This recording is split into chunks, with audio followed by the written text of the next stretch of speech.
Hi everyone. So I hope that I am audible to all of you. Okay. If not, please raise your voice. And also, if my screen is not visible, please raise your voice. Can you see my screen? Yes, ma'am. Okay. Okay. Very good. So welcome to the. I think this is the fourth lecture, right, on operating system. So, uh, so do you have any question over last class? So in last class, mainly we discussed about some system calls related to process, right? And also I asked you to implement or do lot of experiment with that. So that was the thing which we discussed last day. And another thing, maybe today itself, you can hope for one programming assignment which Neil, our TA, will actually release, and hopefully you will get it by today. If not today, maybe tomorrow he'll send it out. And the deadline of that assignment would be you will get 1.5 week, okay, to submit that assignment. Okay, that's all regarding the I mean related to this course.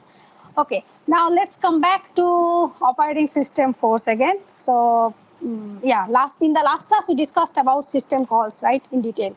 Uh, okay, so not regarding system call, I think, right. So in the last class we discussed about uh, four system calls related to process, right?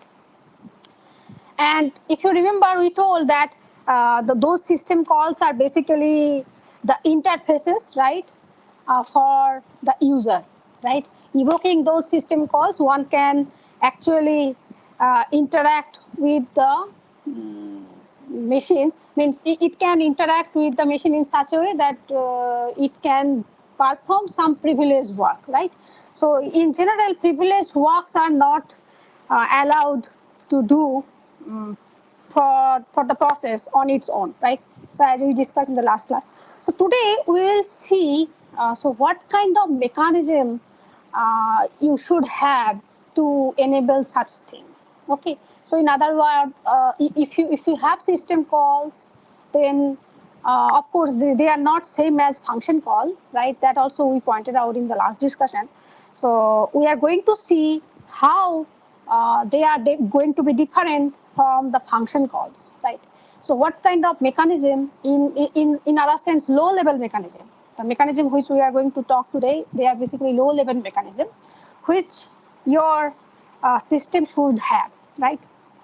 What kind of code or what kind of algorithm you should have in the operating system so that you can do such and such thing.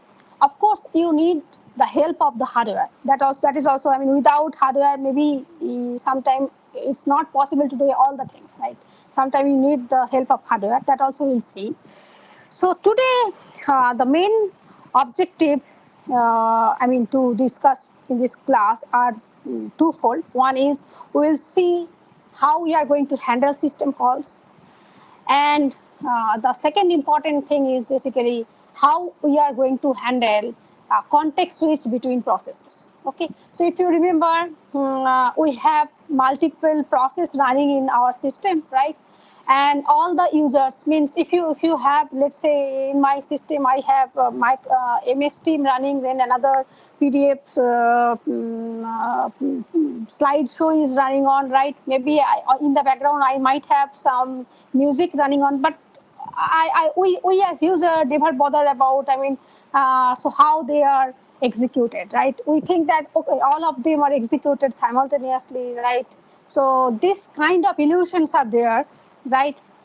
So how to enable such illusion, to do such kind of thing, what should be there, means we need to actually it's not that say I have only one CPU. It's not the case that one process is dedicated to the CPU. If you are going to do that, then basically it's sequentially you are executing the processes, right? It should not be the case in the ideal case, since this is a multiple programming environment, right? Time sharing environment. So there should be some mechanism to context switch between processes, right? and what are the low-level mechanism one should have to enable these context switches. So these are the two important goals in today's discussion that we are going to unfold. Okay, so first this I think we discussed in the last class. So let's say if I have a process, then you know how it is going to be executed with the help of operating system, of course. So operating system will basically, so if you have a process, right, so that for the newly created process, what operating system should do, it should create one entry, right, in the process list. So you have a list maintained by your operating system, right? So operating system is nothing but it's a program only, it's a software, right? It's a piece of code. So it maintains a list for the processes, right? So for each individual processes, you have entry in that list. So it should create one entry first for that process, right? Then it should allocate memory for that newly process, right? To your main memory, right? Then load that program, means that executable, right? Corresponding to that new program or new process, you can say, into your main memory, right? Then it should set up all the registers, right? And these registers and all basically the hardware, right? And if you have some, of course, some of the registers are filled by some values, right? We need to clear them and you need to initialize them with corresponding to new process, some values. Those are important for this process, right? Then basically execution will be done. And at this point, it will be over on the CPU only. You don't need the interruption for the operating system. Operating system, as if it will not disturb the execution of the program, right, or the new process.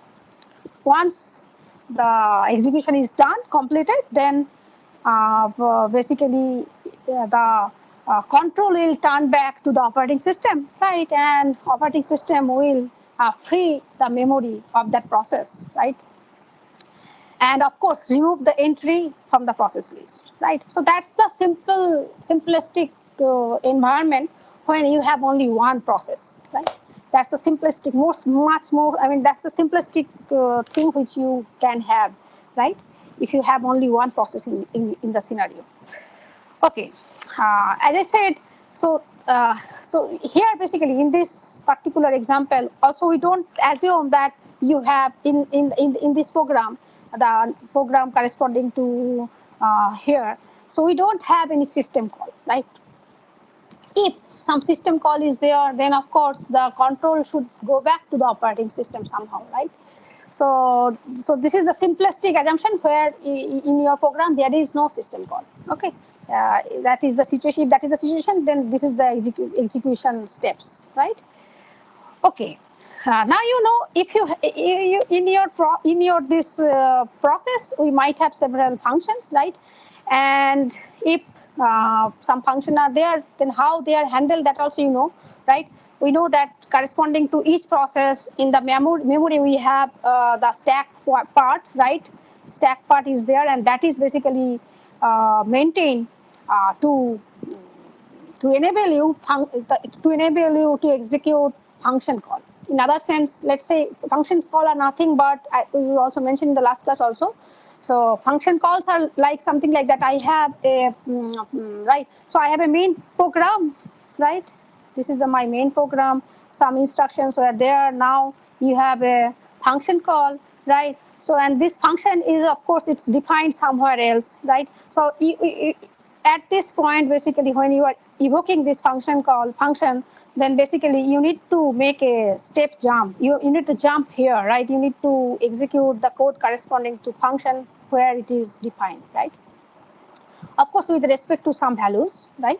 That also you need to pass. So now let's say we actually successfully executed this function, right? After execution of the function, you need to come back from here to the next line of where you executed that function, means where you hook that function, right? You need to come back. So you need to remember where to come back, right?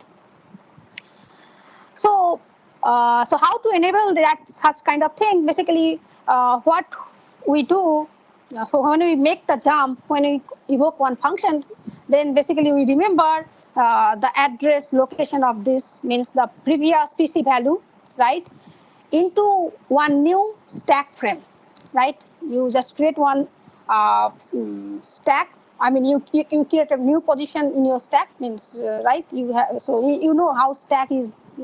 What is the stack data structure? I think all of you know that, right?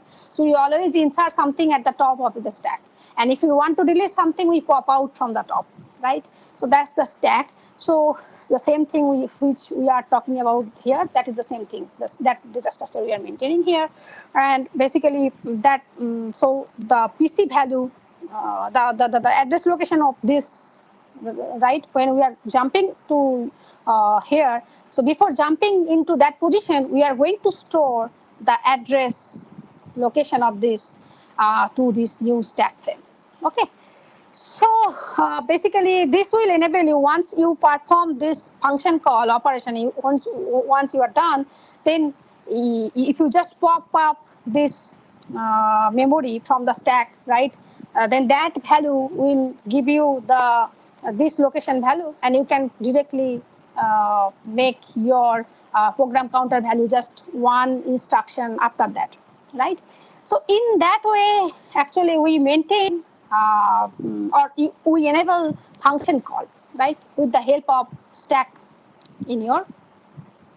So that is actually maintained with respect to each process, right? With respect to each process, you know that there is a memory image, right, of that process. So there we have stack part, right, heap part, code, data, everything is there corresponding to each process. And that using that stack, we can actually handle function call. So now, so you know, right? So we might have recursive function call, right? Now you can assume. I mean, you can imagine. So how helpful would be this stack, this data structure, right? If you want to come back from recursive calls. So this it's just. I mean, you should have a deep think on this. I hope everybody knows this. If you don't know, just what should I say? You just do one experiment with yourself. Means that is, again, the experiment means thought experiment. It's not real experiment. Okay, to understand this, if you have, let's say, multiple recursions, multiple level of recursion, then how you are going to, how this stack is going to help you to return to the original place, right? So in other sense, I might have a jump from one function itself to another location, right? So how that is maintained. I mean, that how stack is going to help you in that situation. Okay, so I hope you know all these things in details. Now, as you mentioned, so system calls, it looks like a function call only, right? But the only difference is the main, or only not only the main difference is it's actually privileged work, right? Which you want to perform, and for that purpose only, you are executing some system call, right? So in other words, so the execution of a system call should not be exactly same as the execution of some simple function call, right? There should be some difference.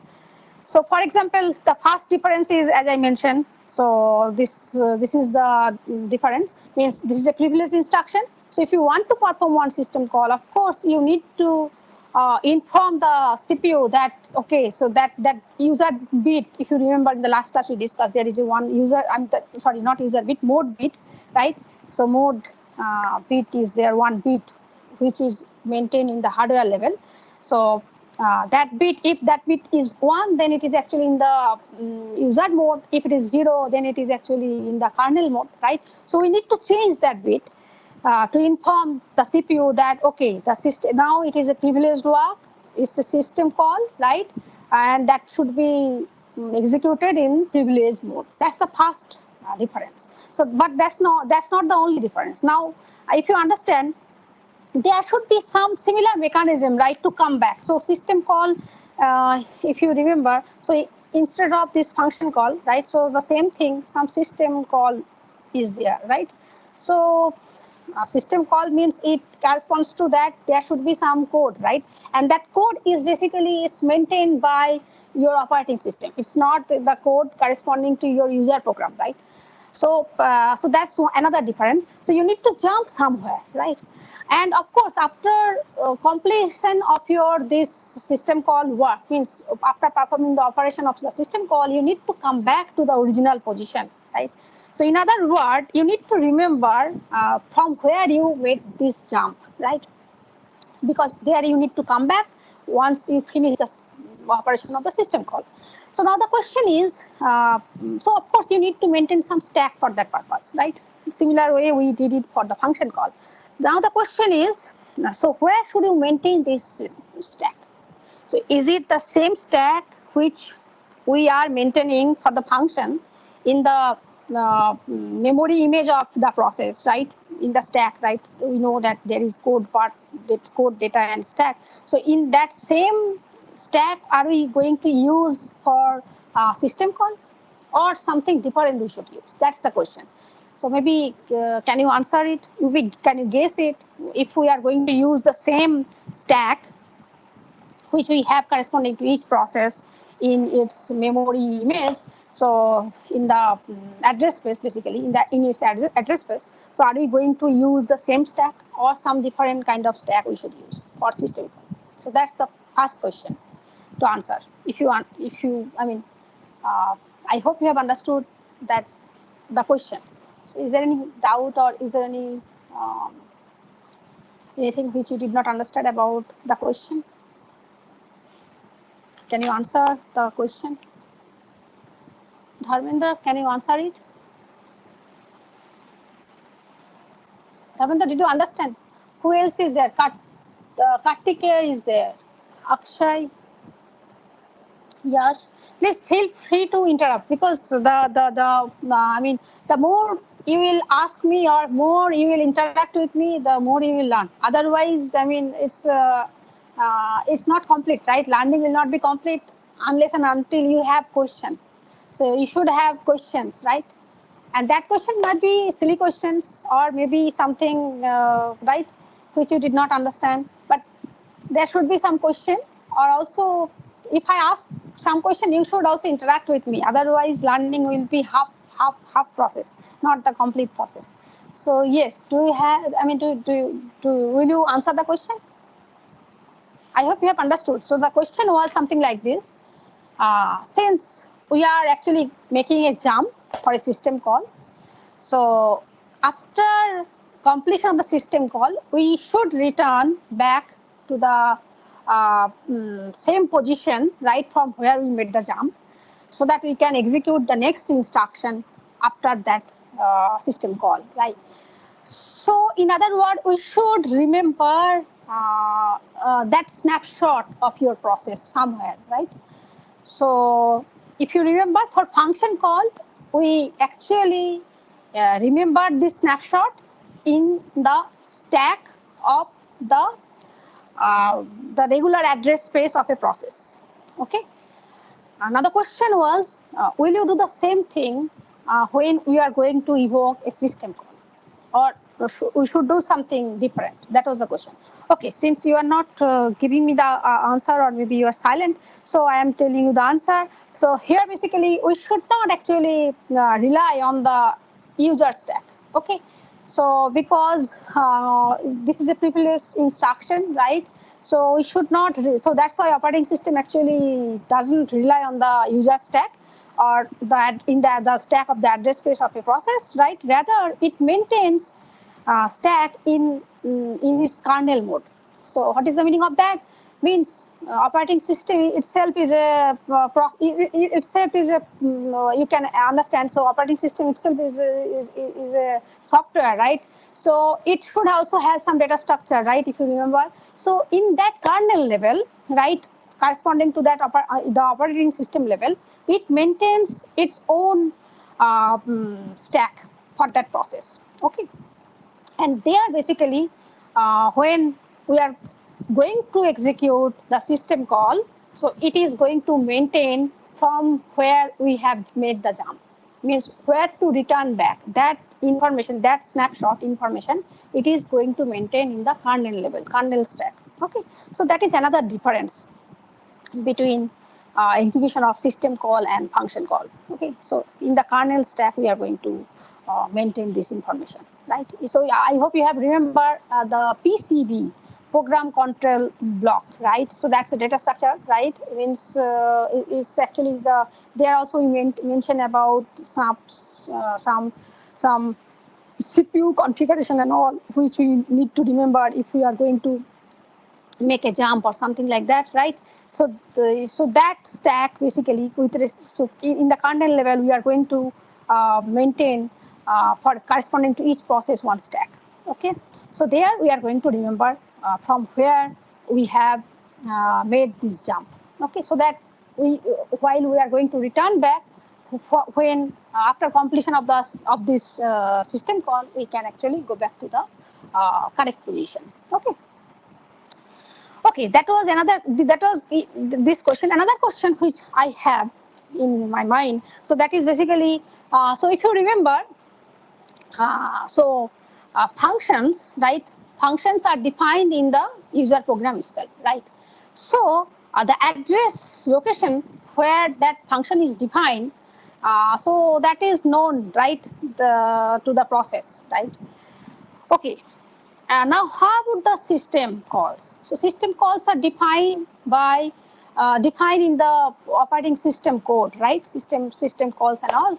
So, so where should the address will be? I mean, how to know that if I have this system call, I should make a jump to that position? How a programmer would know, right? So as a programmer, we don't know, right? We just write one system call, for example, fork, or maybe, for example, you can also write one system call like wait, right? So these are subsystem calls. So is it that that address space is actually, or the where this system call is written, that where to make this jump, right? So that jump address, should it be public to the processes? That's my question. Should we make the where to make this jump? That information, should it be public to all the process? Should we make that address public to all the process? In other sense, any process, is it possible? I mean, should we allow the process, right? Means user process, to know where to exactly to make. I mean, if you let's say I want to perform some write operation, and if let's say the correct address location where we should make that jump if you want to execute that write system call, right? So should that address location be available to all the users? That's my question. So do you understand the question? No, right? So why it should not be the case? Right, that's the correct answer.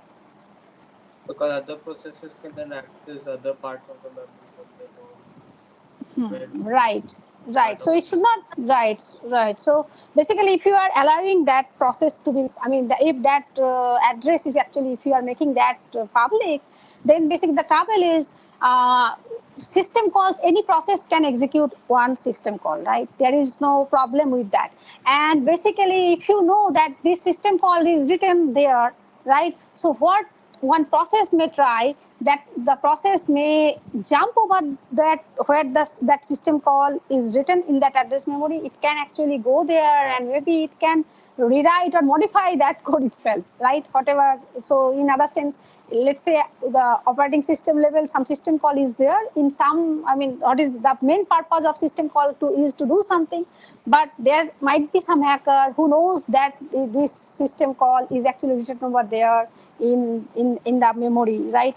And it can go there and change it. So in other words, it should be secure, right? In other words, it should not be available. We should not make it available to the user process. So now we should hide it, right? So the question is how you should hide it. So there is one mechanism which enables us to hide this thing, and it's known as IDT, interrupt descriptor table. So what is that? So basically each system call has some number, okay? So that number is public to everybody, okay? Means that number is known to all the process maybe. It is a publicly known information.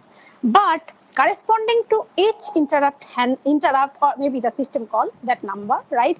So that where corresponding system call is actually written, right, where it is stored in your main memory, that information, I mean, there is a mapping basically, if you can see. So this is basically a table corresponding to each system call, means system call is nothing but some number, and where it is stored, right? So this mapping is actually basically a table.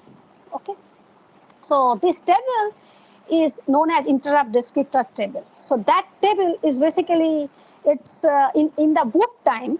Okay, and this mapping also will change during the boot time. So arbitrarily it will map some system call to some location, right, during the boot time, and this address location also, I mean, depends upon where you are storing your system calls, right, in your main memory.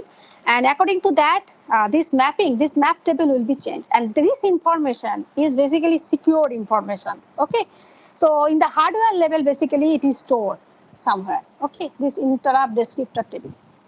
Okay, so that nobody knows about it. I mean, where about which system call is actually stored where. Okay, so in this way, one can hide actual address location of where one system call, code corresponding to one system call is stored. Okay, so this is very much important. Basically, with the help of hardware, we do this. Okay. Okay, very good. So now let's see. So I hope you have all the information regarding system calls. Now let's combine them to know the mechanism of a system call, right? So if you remember in the last class, we also discussed about this. We had some diagram, right? So let's say my function was, I mean, the user program was running. At this point, it evokes one system call. So now one trap would happen, right? And the trap means the first thing is basically the change of bit in the hardware level. That mode bit will be changed. That's the first thing, right? And basically, then in the privileged level, the system call will be executed by operating system. Of course, in the CPU, operating system will do something on behalf of the process, so that CPU can execute that system call on behalf of the process, right? And after this, so here basically in this, so it was user level, right? And they are in the kernel level or kernel mode, you can say. So it will trap here and perform the system call. Then basically we need to come back to the again user in the user level, and the instruction next to it we should execute, right? So that is the main picture, right? So let's see in more detail. The mechanism of the system call, right? So if you understood it, so first thing is basically we need to change. I mean, you need to do this trap, right? That is the most important thing. So you need to trap inside your kernel mode, right? So if you want to trap inside the kernel, right? So what are the steps you should do, right? So the first thing is basically you need to move the CPU to higher privilege level, right? That's the first thing. So that I also mentioned here. So in other words, you need to change the bit, right? Right, so in order to make this CPU in privilege level, that's the only way to do it. So change the bit and do that, right? Then basically what we should do, we need to, if you remember, as we were telling that in the kernel level corresponding to each process, there is one stack, right? So we need to switch to the kernel stack. We should not rely on the user stack, right? So we should switch to the kernel stack, right?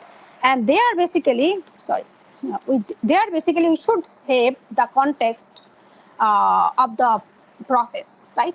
What is the meaning of the context? If you remember, so in the second class, actually we discussed about context of a process, means the snapshot of the process we should save. And where we should save that, that information we should save in the kernel stack, right? Okay, very good. So that's the third step. And what we should do after that? Okay, so now, so after saving this context of the process, we are almost ready to run the system call, right? So basically, after this, we need to look at the IDT table, right? So what is the IDT table? That is basically interrupt descriptor table. So where basically corresponding to each system call, we know what is the address location to jump, right? So that information you can actually obtain from the IDT table. So that's the next step, right? So basically we need to look up the address in the IDT table and jump to the that corresponding system call. I mean the code corresponding to that system call, right? So that's it. So that's the main thing what happens when we actually that's the main thing when we execute some system call. But okay, so after execute completion of the system call, we need to return back to the user level, right? Or the next instruction after that system call, right? For that also we need to do the similar thing in opposite direction, right? So that we will see. Okay. Okay, now okay, so very good. But okay, let's see another. I mean, let's answer another question related to this trap. Okay, the question is as follows. So we have trap instruction, so which you have understood. So trap instruction is basically this. So when one trap happens, then basically we perform this sequence of instructions, right? Right, means this is on other hand you can actually visualize this as algorithm, right? Steps means algorithm. Okay, now the question is when trap is executed, is it the only case that when system call is evoked then only we are going to execute this trap instruction, or there are other cases too when we we should actually execute this trap instruction?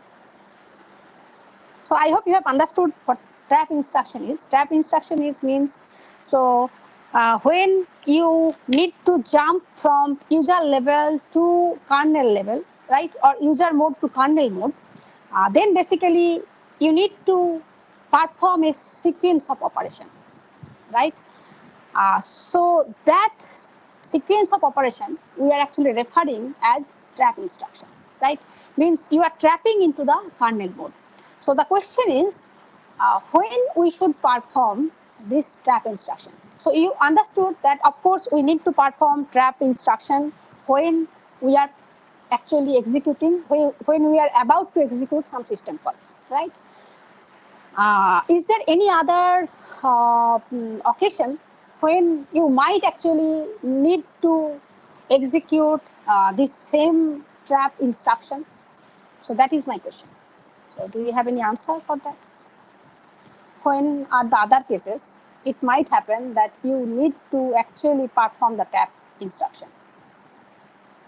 Any answer for that? Ma'am, exceptions. Exceptions. Okay, what type of exception you are talking about? Yes, exceptions means? I'm like division by 0. I see. Right. So it means you have some fault in your program, right? You have some fault in your program, right? So then basically it's not possible to execute your program, right? So for example, right, you have correctly find it out. So so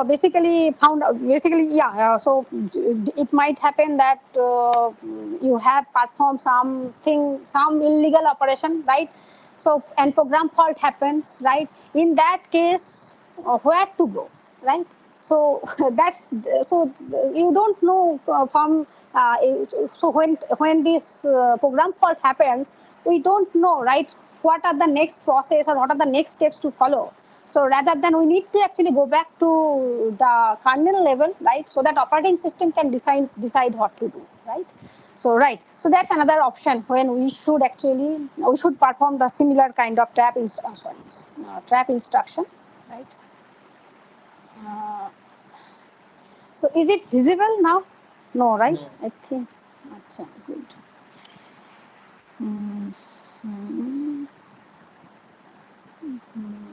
Right, just a minute. I hope now it is again visible. If not, please raise your voice. Yeah, so, right. So one of you actually correctly pointed out that when program fault happens, then we should actually do the same kind of, we should execute trap instruction. Okay, there is another option, there is another environment which is actually known as interrupt. I think you know this or may not know it. So interrupt is basically, do you know what interrupt I am talking about? I think you don't know so far. So interrupt means, From like for example, keyboard. right. Some interrupt has happened, right? It might be like keyboard interrupt or, right, some external devices interrupt, or maybe something has happened, right? For example, for example, let's say some network packet has arrived on the network, or maybe you are actually typing something, right? Some kind of interrupt happen. Then also you actually need to trap, right? So these are the environment, some of the other environments too, apart from system calls, where we need to perform the trap instructions. Okay, very good. Okay, right. And of course, across all cases, the mechanism is actually same. So the thing is basically we need to set the context of the current process, right, on the kernel stack. We are not actually we are not believing the user stack, right? So in the kernel level, we have the stack corresponding to the process. So we are actually remembering the context of the process in the kernel stack, and of course switch to the OS address in the interrupt descriptor table, right? IDT, interrupt descriptor table. Okay, descriptor table, IDT, right? Interrupt descriptor table. Good, very good. Right. So that's the main thing. And apart from that, right, that I have already mentioned, right? That we have mentioned. So, okay. Okay, now let's see how to return from trap, right? So as I mentioned again, so there is nothing fancy about this thing. Return from trap should be, means when we are going to return from trap, if you remember, so trap means you are trapped. What is the trap instruction? Trap instruction means when you are jumping from user mode to kernel mode, right? So then what kind of instruction you are actually performing. Similarly, so in the kernel mode, you actually perform something, right? Some privileged work you have done. For example, maybe executing some system call or something like that. Once that execution is completed, right, you should return to the user mode, right? Means you should return from the trap. So in that case, also you need to have some similar set of instruction in the low level, right? Written in assembly code, right? So that should be maintained by the operating system, right? Something should be there, and that should do exactly the same thing in opposite direction only. In other sense, so can you tell me what should be the steps if you are going to return from the trap? Can you tell me what should be the steps if you want to perform the return of the step?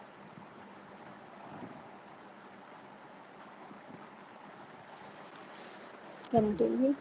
Keep address in the IDT and refer to the corresponding trap handler function. Because for each trap handler function, there will be return from trap handler. Okay, no, the question was, okay, so it's return from trap means you have actually, so IDT is, what is the purpose of IDT? If you remember, IDT was actually the gateway to jump to the to that exact address space corresponding to that system call, right? So where the code of that system call is written. So to know that, that IDT is helpful, right? So once the execution of the system call is done, right? So then basically we don't need the IDT. We don't need, because IDT is just for the mapping of system call and its address where it is stored, right? So execution of system call is actually done, right? Now you need to go back to the user program itself. That means in the user level, right? From where we have invoked the system call. If you remember the picture, right? So We need user context. right. So yes. load Akshay, the was there. yeah. Because earlier we saved the context, so now we have to load the context and go back to the user. Right.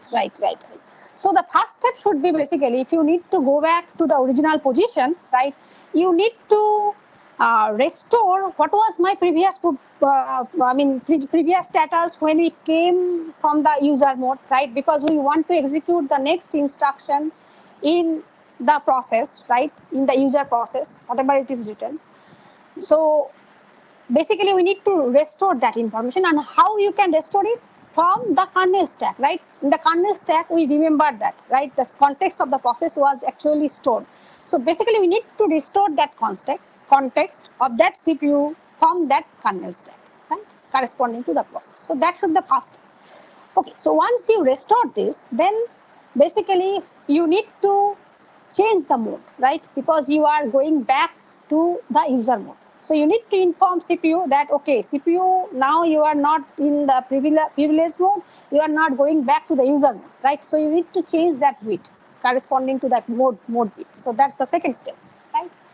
And what is the third step? So third step is basically you need to, so after doing all this, okay, let's see if it is this thing, right? So that those are the first step, and third step is basically, once this is done, actually in the CPU you have the registers and all, right? That now you are going to change, right? Means you have now correspond that context and all, whatever, right? You are going to restore, right? So that you are actually changing the registers, right, and all that in the PC, in program counter, right? That's actually maintained in the CPU.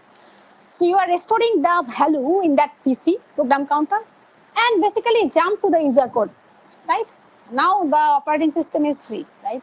So again, it's in the user mode, and as if the CPU is actually running the process, right, without any interruption, something like that, right?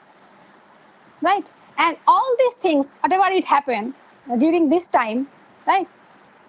User process were hardly aware about this, what happened and all, right? We hardly bother about this. Whenever, for example, printf, we are writing in the program, right? Then when we execute it, it is printing and something like that. We are hardly aware about this, that, okay, so much things has happened, right? So when we wrote this printf function, right? So then actually one system call was executed, and it was in the kernel mode, right? Then it came back to the user mode. This thing, it was suspended also maybe sometime, right? So everything was not informed to the user process. User process actually, it is unaware about it as it, right? Okay, now let's see the actual steps of execution, whatever we have discussed so far. So in a nutshell, this picture is basically, it will say more. So what is the picture? So let's summarize the picture. So the picture says something like this. As we are maintaining the IDT, right? So basically, and if you remember, we mentioned that this IDT is basically during the boot time, we are going to maintain, right, or set the value of the IDT table, right? So that is the first step, right? When operating system boots, right? So we are booting your machine. Then in the kernel mode, right, there is no user process at that time, right? When you are booting your system, there is no user process. The only thing which you have, that is basically, so the whole thing is basically in the kernel mode, right? Until and unless you have some process to execute, whole thing is in the kernel mode as it. So in the kernel mode, we are initializing the trap table, right?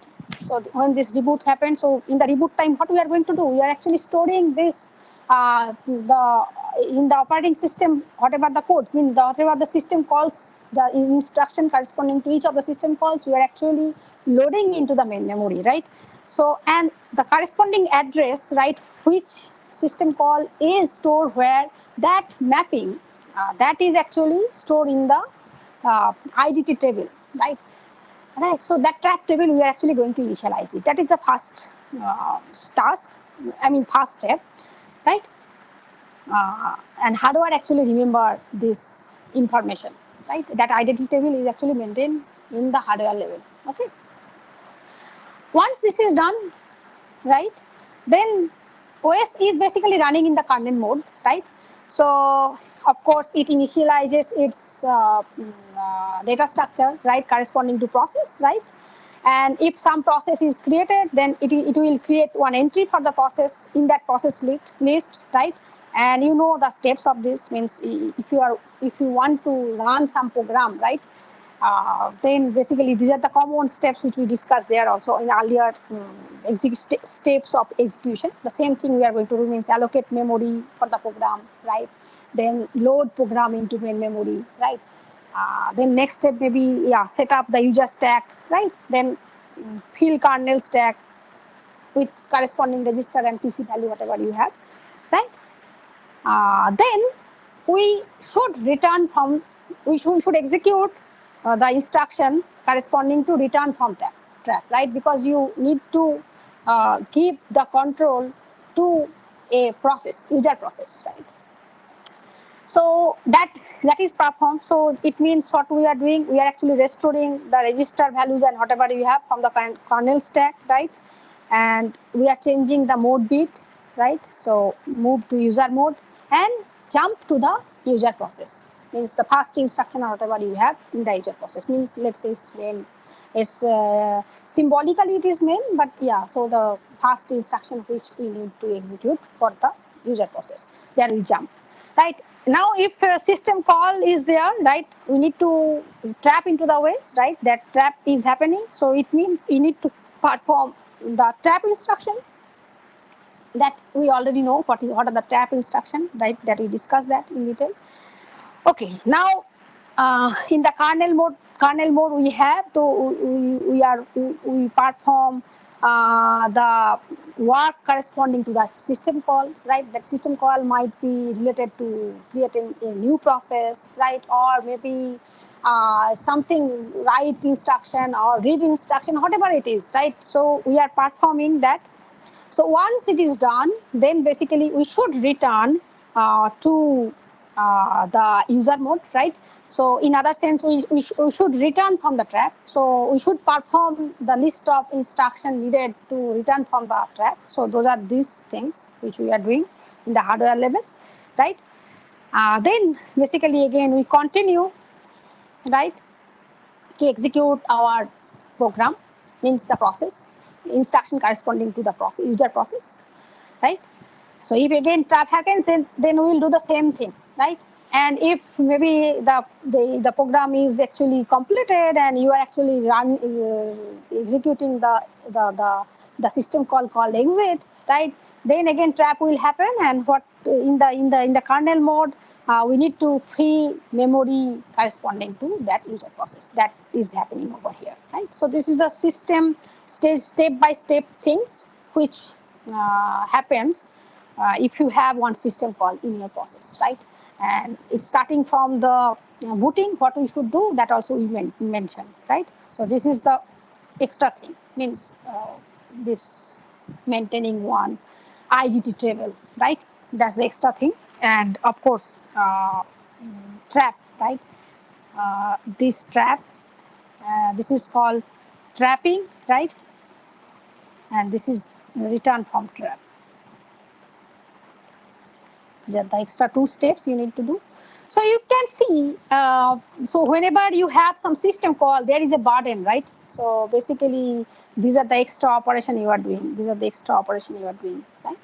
It's nothing is free in that world, in that sense, right? So in other words, so more and more you are evoking trap instruction. That is going to be a burden for the system, because you need to do, means it's in some sense it is wastage of some time, few time is wasted, something like that, right? Okay.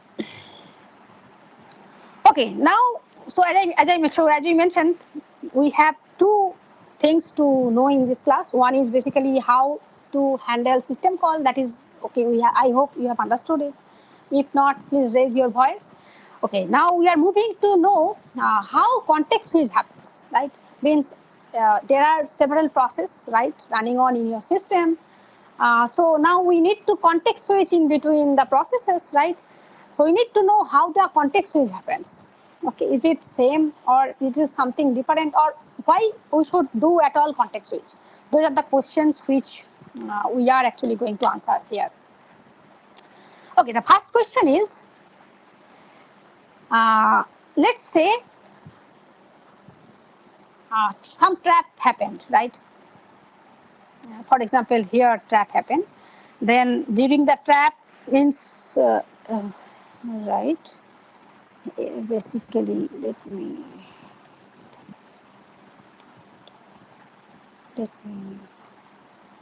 sorry.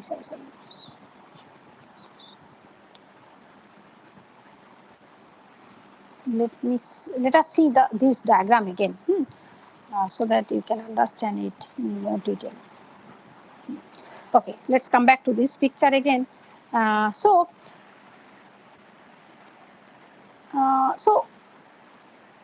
here basically one trap happened, right? So when trap happened, we moved to the kernel mode.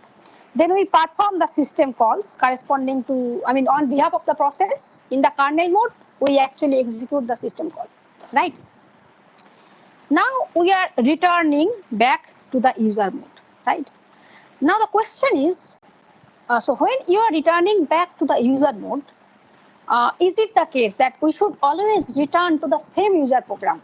Means, is it the case that we should continue executing this same user program, or we should switch to some other program?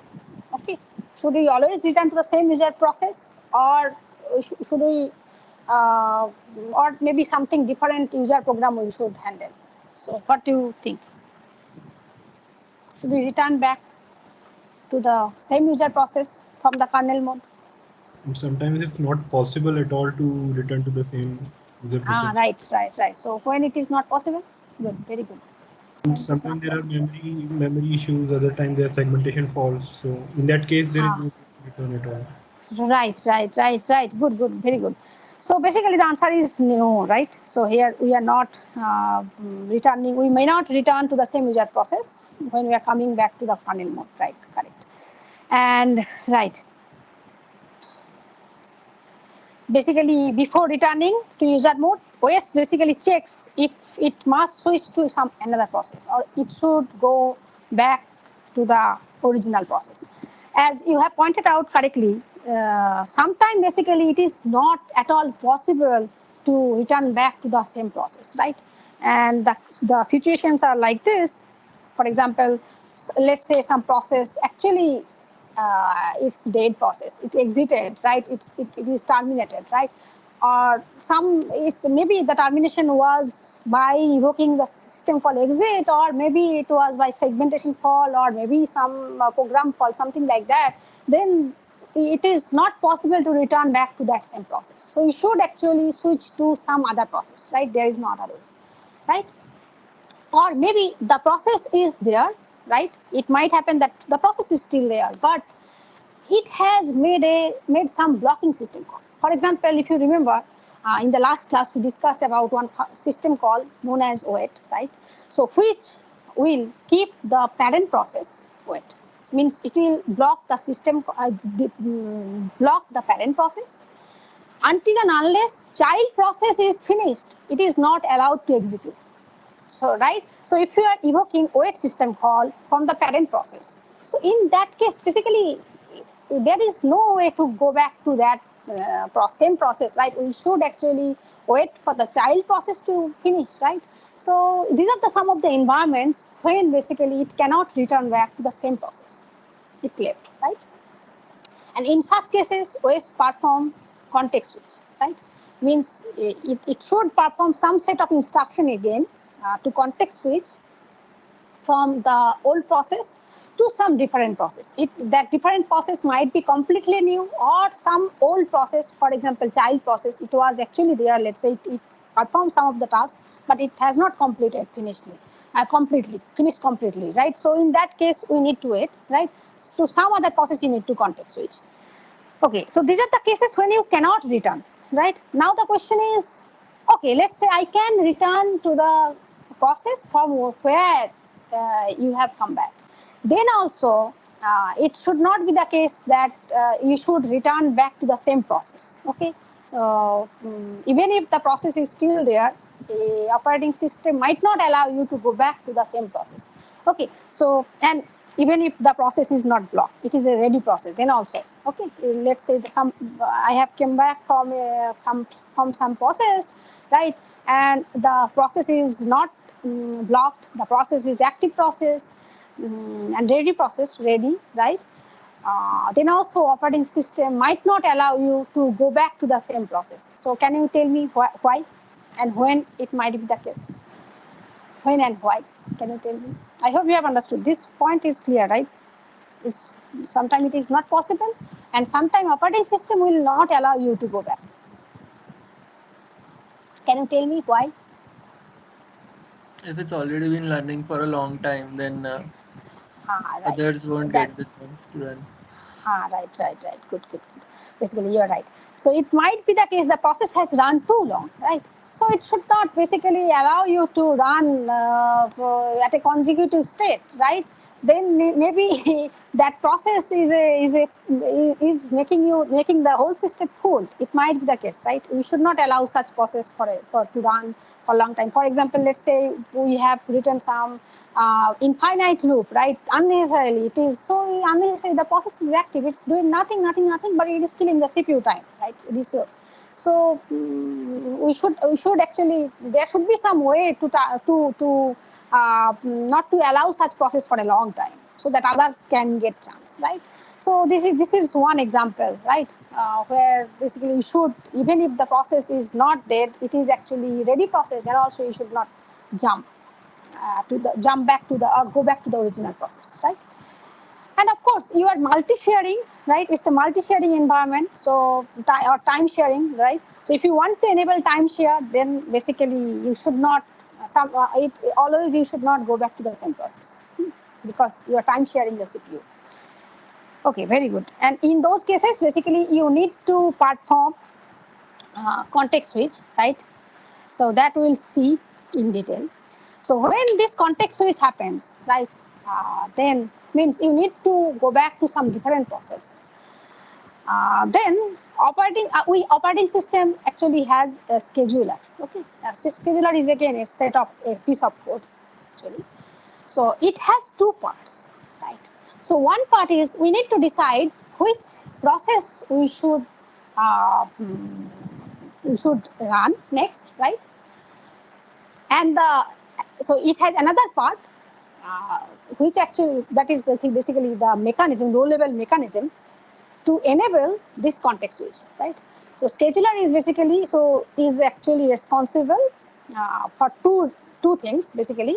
One is basically which process. Let's say we were in the kernel mode. Now you are going to the user mode, but you need to decide which process you should go.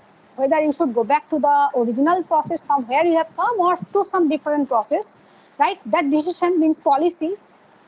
And another part is responsible to maintain some low level mechanism to enable this context switch. Right?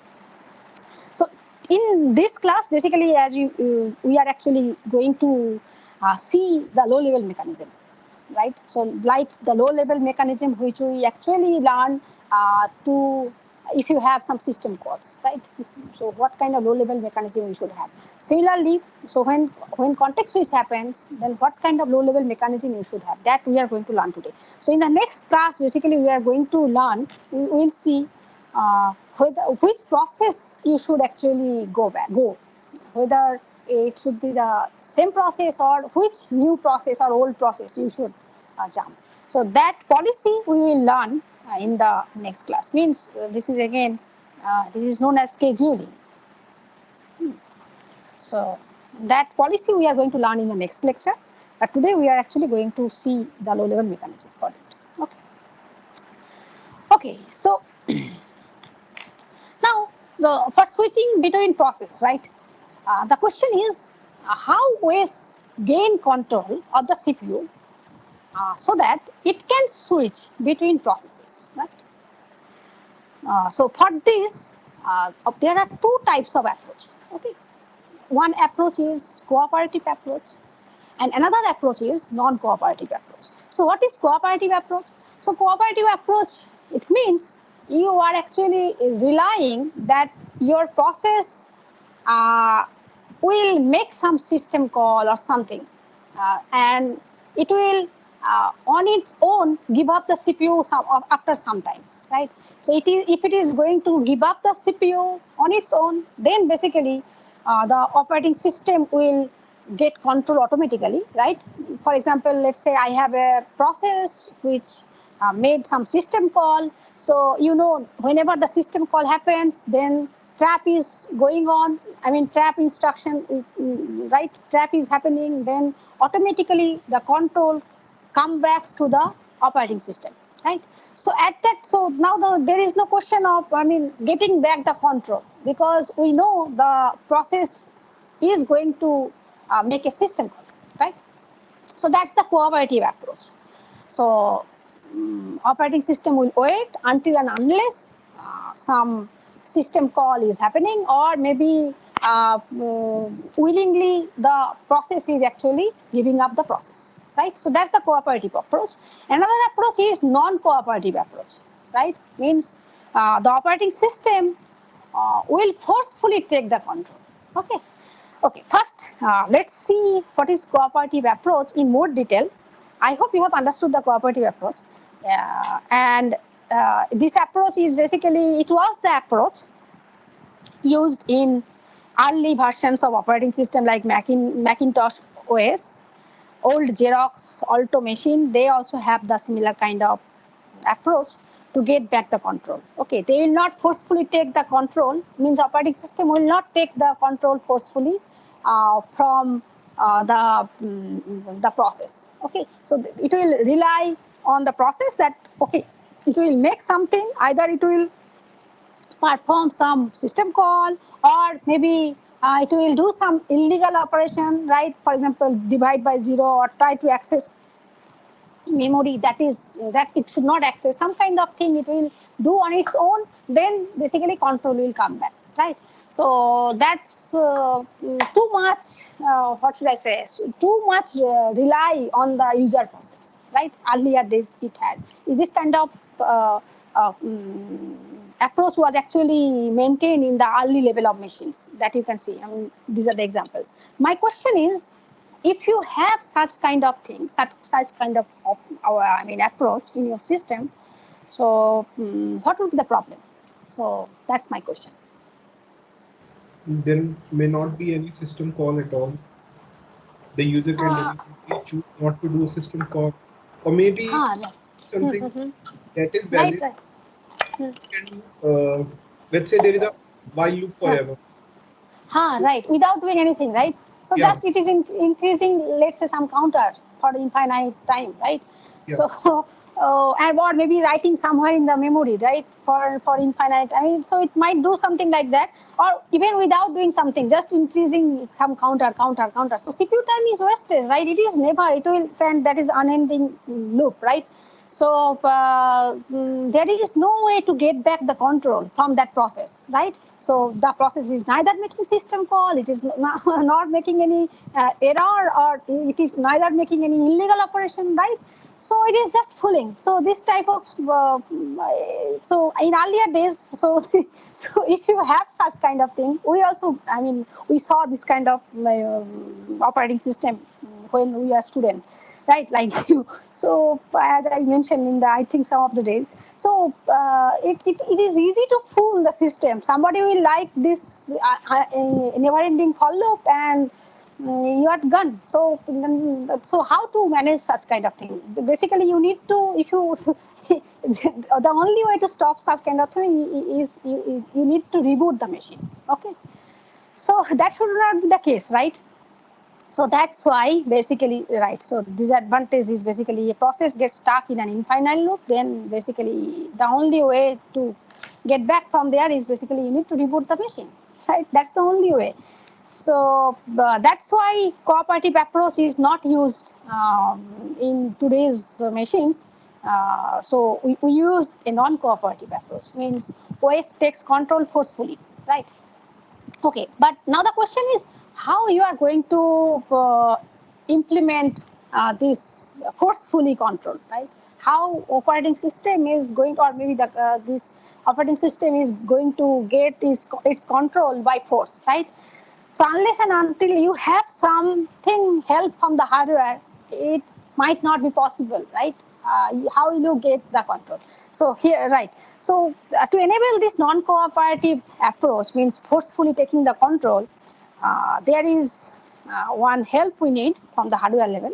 So that help is basically we need a timer interrupt. Okay. So what the timer interrupt will do, during the boot time, operating system will start the timer. Okay, this is hardware. So what the timer will basically do, it will raise an interrupt after some, after some millisecond, or maybe after certain moment, right? The timer will always raise some interrupt periodically, right? So whenever this interrupt will be raised, right, from this hardware, then basically currently running process will be halted, right? So the process will be halted, and at that time we need to save the state of the current process, right? The context of the current process, right? Then we need to then basically operating system gets the control, right? And it can actually perform, maybe it can check whether we should go back to the original process, or maybe we should context switch to some other process, or if it comes from the same process, let's say by evoking system call, we are going to handle some for system, some system call, something like that. Okay. In other words, we are going to do some pre-configured interrupt handler. Okay. In this time, right? When this so in our sense, operating system gets the control with the help of the interrupt, right? Then it can actually do what it wants, right? It can execute some other process, or it can decide whether to continue the same process, something like that. Okay. So this ability is basically it is obtained with the help of this hardware. Okay. So that's why, you will see, if you want to have a good operating system, it's not only that writing program would be enough. Sometimes you need to know correct hardware which you need to implement some system, right? For example, here we saw the interrupt. In the last class we saw hardware bit, right? That mode bit. So similarly, we'll see. Throughout our course, we'll see several hardware, such kind of hardware help which we need to make our operating system better. Okay. Okay, very good. Now, basically, if you understood, the control came back to the operating system, right? Now it can decide whether to continue or to go back to some different process, right? So if you want to do that, whether to continue the current process or switch to a different process, that you can do, right? But of course, you need to restore the context of the process where you want to make a jump, right? That should be there. Otherwise, it is not possible. Okay. And so, right, so that's the thing basically.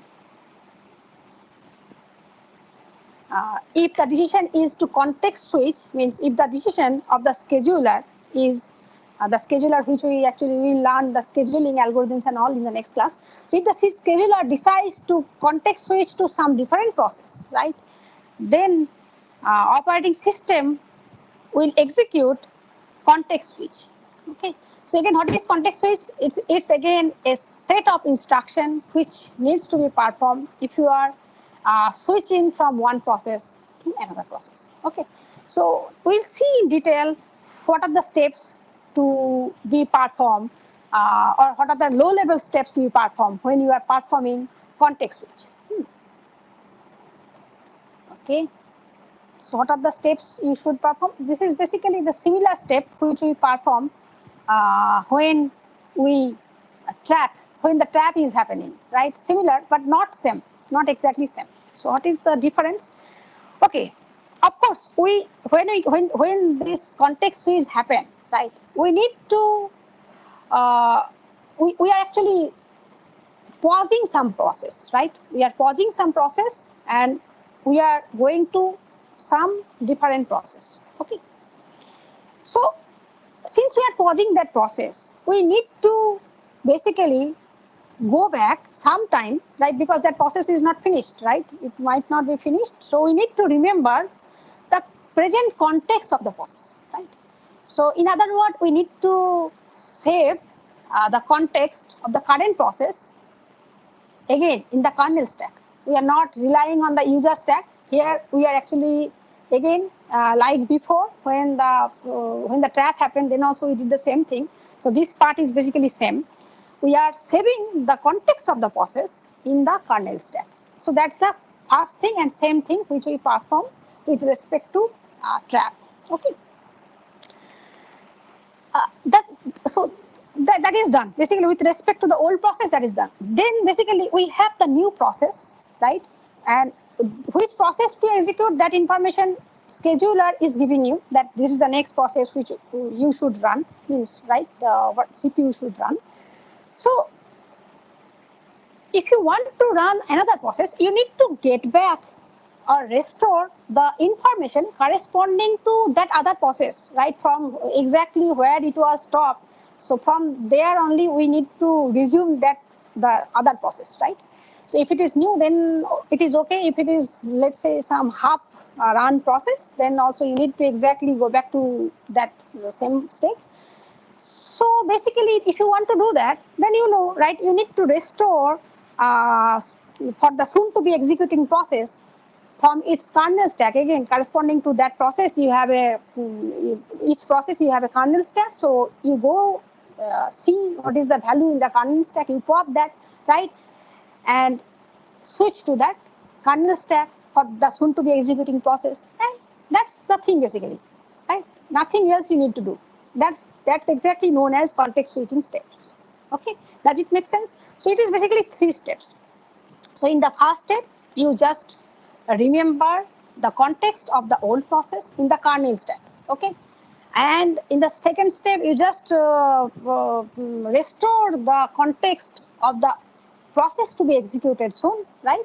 And you switch to the kernel stack, right? Means you need to actually for this new for the process which you are going to resume, right? For that process, you are actually switching the kernel stack, right?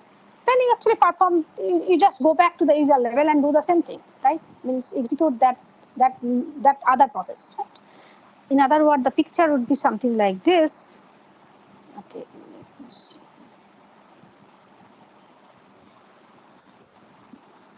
Right, the picture would be similar to this, or maybe I have some example also. So in other words, the picture is something like this. Let's say the process 1 was running, right?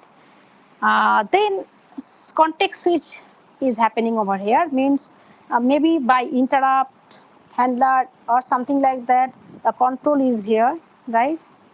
Here in the kernel mode, it is running something. Then you need to go back to the so this is basically user mode, and this is kernel mode. So in the kernel mode, so when this context switch happens, then basically you are actually going back to some different process, right? So in these steps, you remember the snapshot of the process P1, right, in the kernel stack. And here, basically in the kernel mode, the scheduler told you that, okay, this is the next process, the process P2, which you need to execute next.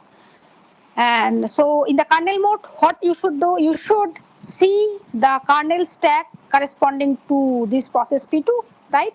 Here, it will see that previously stored, or maybe the popped out the stack, right, kernel stack of that process, and switch to that stack.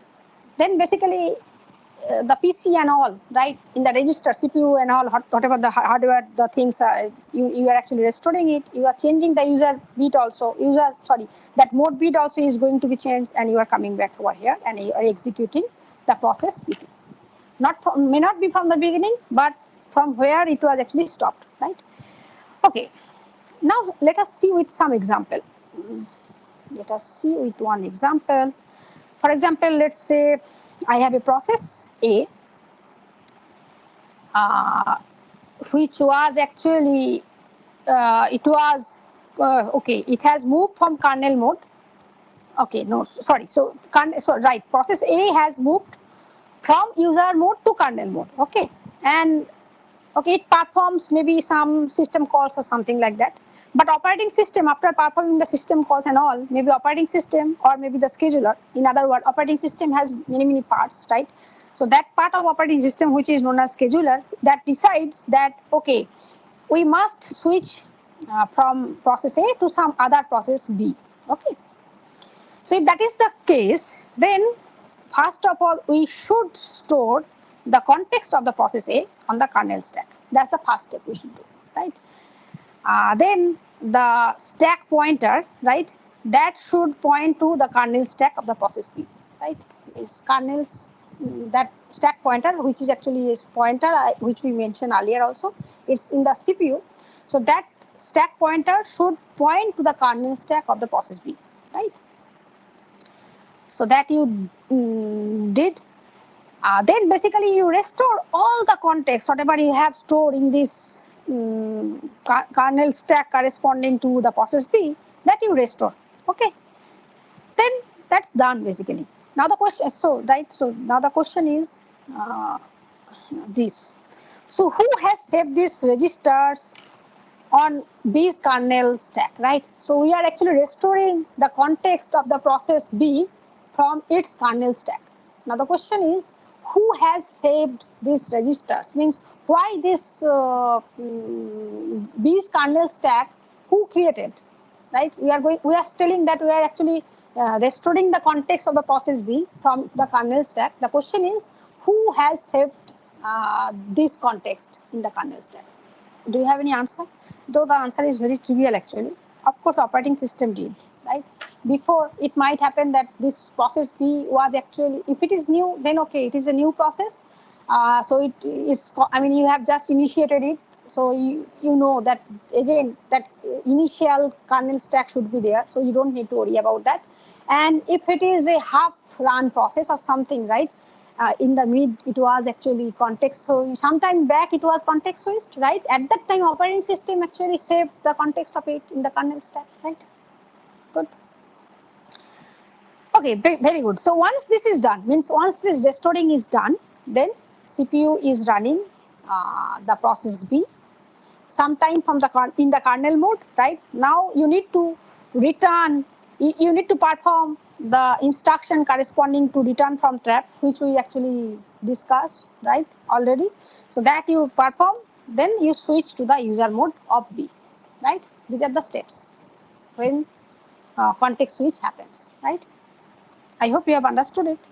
You need to make this return from trap, right? Otherwise, there is no point. You need to make this. Means you need to change the bit, right? Return from trap is the mode bit, whatever you have, that you need to change, right? So those are the steps and all other steps which you have remembered, right? So let us see with the execution steps again here. This execution step is again similar to the previous execution step, if you see. So at the beginning, okay, when operating system boots, right, booting time, you are actually initializing the trap table, right?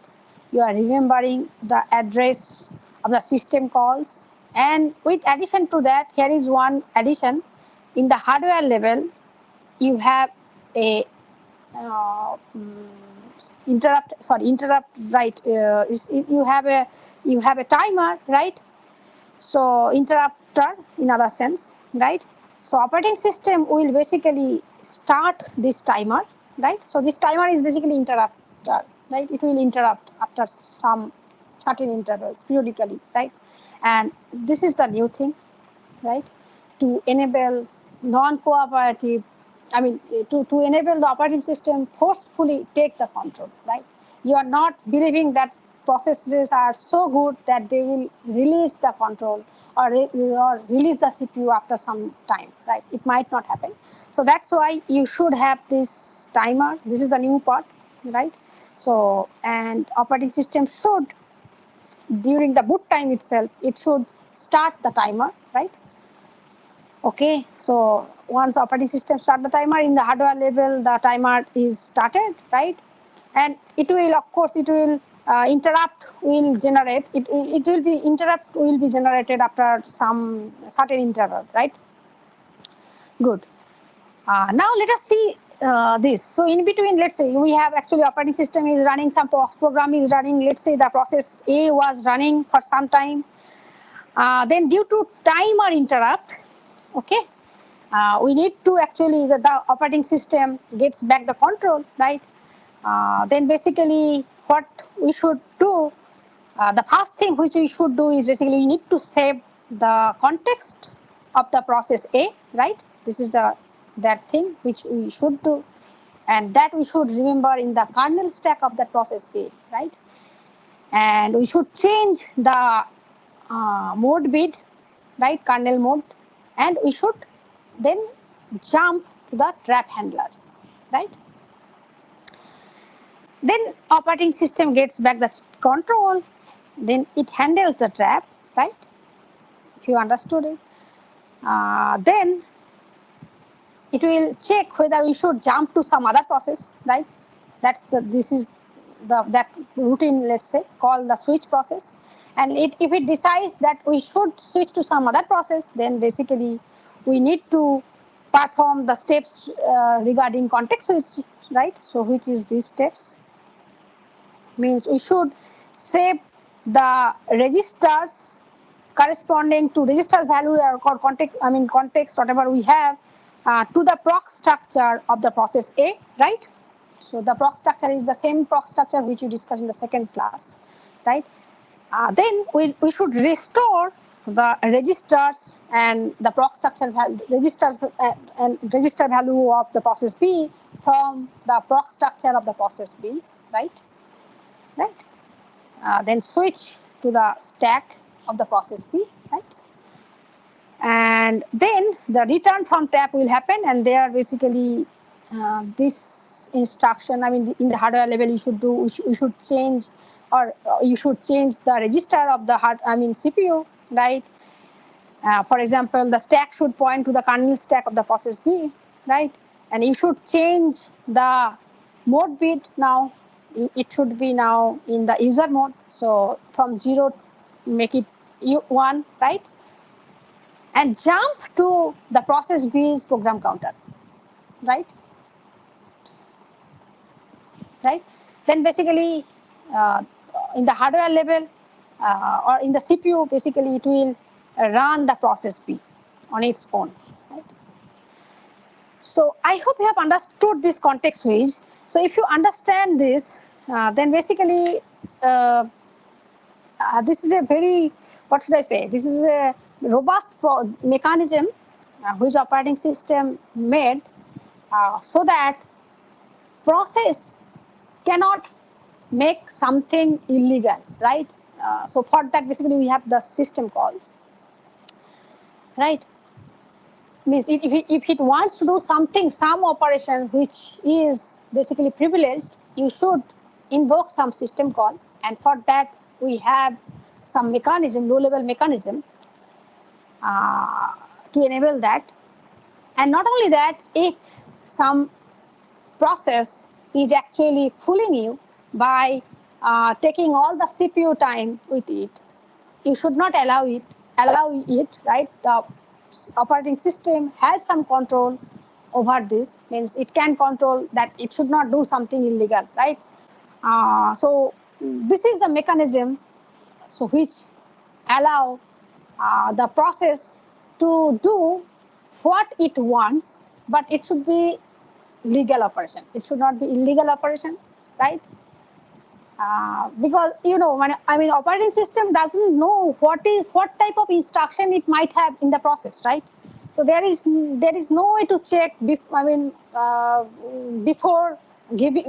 allowing the process to run, right? When the process is running, means some instruction is going to be executed, then only there should be some mechanism that okay, this instruction is not, it should not be allowed, or maybe the process is actually fooling the system, I should stop the process, right? So in other words, the control should be there, right? As we mentioned in the past class, operating system is basically the resource controller, right? And in the today's okay, sorry, you don't see this. In today's mechanism, you actually saw that only, right? In other words, you saw, I'm so sorry. Right. You saw how operating system basically managing the CPU, right? So by this low-level mechanism, operating system is actually managing the resource known as CPU, which is a very which is a very, what should I say? It's a important resource, right? So we should not waste our CPU time, right? So unnecessarily, right? So this low-level mechanism actually give the operating system the power to do that. Okay. Okay, very good. Do you have any questions? If you have, please raise that. So today's lecture, we actually learned one main part of the operating system, right? Which is known as scheduler. And that scheduler, what are the things? What is the low-level mechanism it should have? That we learn. In the next lecture, maybe next two lectures, we are going to discuss so what kind of policy the scheduler should have, means so that it is fair. It is a fair policy, means it should not be the case that we have so many processes running in our system. It should not be the case that our CPU is actually taken by some process, right? And many processes are there which are actually starving for the CPU. It should not be the case. Means in other words, all the process should get their fair chance to be executed by the CPU, right?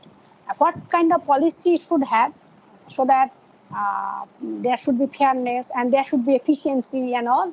So that we will discuss in the next class. Okay. Okay. That's the purpose of the next class. Okay. Before that, already I mentioned, right? So we are actually going to release the first assignment related to shell, which we actually discussed in the last class. So with respect to that, last class is very much important. Okay, in the last class we learned how to design your own shell. So that is basically the first assignment. That would be your first assignment, and the deadline would be tentatively 1.5 weeks from maybe today or something. Okay, that will be shared soon. Okay, so do you have any question? Do we have any question? No question? No question?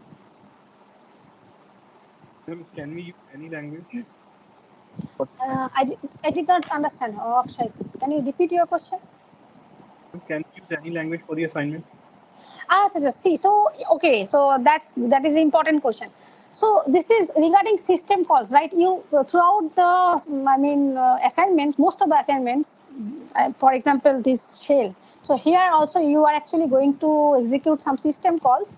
So and the syntax and all the system calls. So I think they are actually, I don't know about whether you have those, how to write those system calls in Java, that I don't know, but C++, they allow to write these system calls. So in that case, C and C++ are the only language for, at least for shell. In Java, you need to see whether you have the such fork and all those system calls are available and how to write it. If you can write it, you can write. There is no restriction on language as such. But I know that in Even C Python and C, also provides these. Python, no, Python, to no for Python. C, C++ or Java you can check, not Python. Not Python. So you either need to learn C or C. C is a very basic, right? C, C++ or Java. So I think in Java also there are fork, right? Java also fork and all these kind of thing you will see, right? So using that you can write. Python, no Python. It's very Is there- basic. Operating system is very basic, right? Yeah. So is there Because any in issue with Python and Python? Is there any issue Py- with Python? so do you have system calls and all there? I mean, Yes. we need to use these system calls, right? Yes, ma'am. Yes, ma'am. Okay. They are there. They are there. Did you check it? That Yes, or ma'am. maybe because Fork and all these are there. Multi-threading, multi-processing. Even calls for these are also there. these are also there. Okay. I can But send you the standard library and Okay. the related calls. If you think that Okay. that is fine, then you can allow. Otherwise, whatever you Yeah. are You can, saying. okay. Yes. Please send me because I personally I don't know Python. Okay. So Okay, I ma'am, will no not be able to check it. Okay. So that is another point. But if you see that these system calls libraries are there and you can use it, right?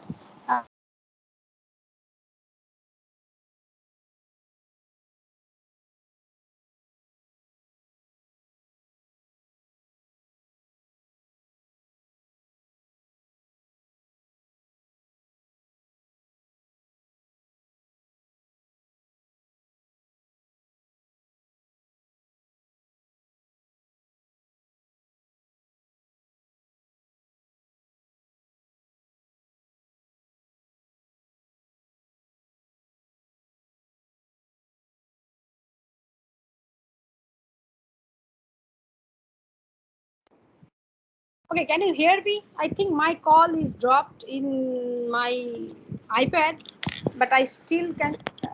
Yes, Is ma'am. it? Can Yes. hear you. Okay. Yes. So my question was, okay. So do you know C, C++, Java, any of these three languages? You don't. No, ma'am. I haven't. I've not been using them because for Okay. Python is used for data science and ML also. So I That have. I know, but C, C++ you might have learned, right? The data structure in the data structure class. What you have learned? Not C, Ma'am, C++ directly. Python you have learned. no, ma'am. C++ was taught, but after that, there was no course where I was using C++. So post that, only Python I've been using. So Because that's why I have operating more system command. is very low level, right? So they, Yes, ma'am. in operating system low level, in the low level, basically people will write. I know they actually prefer C, but maybe you can write C, Java also. But I don't think that Python is allowed. Okay. So, but since you are saying that okay, you have libraries for this, you can send. I will just have a look at it. Okay. But try to write in, since you know, right, C, C++ or Java, any of these three languages, you just use that. Try to use that. Okay, ma'am. Sure, ma'am. Okay. Thank you. Any other questions? If you have No, any other question, no question. Okay, if no more question, okay, let's conclude today's session. Okay, we'll meet again on Tuesday, right? Our next lecture is on Tuesday. Okay, thank you. Thank you, ma'am. Okay. Thank you, ma'am. Thank you.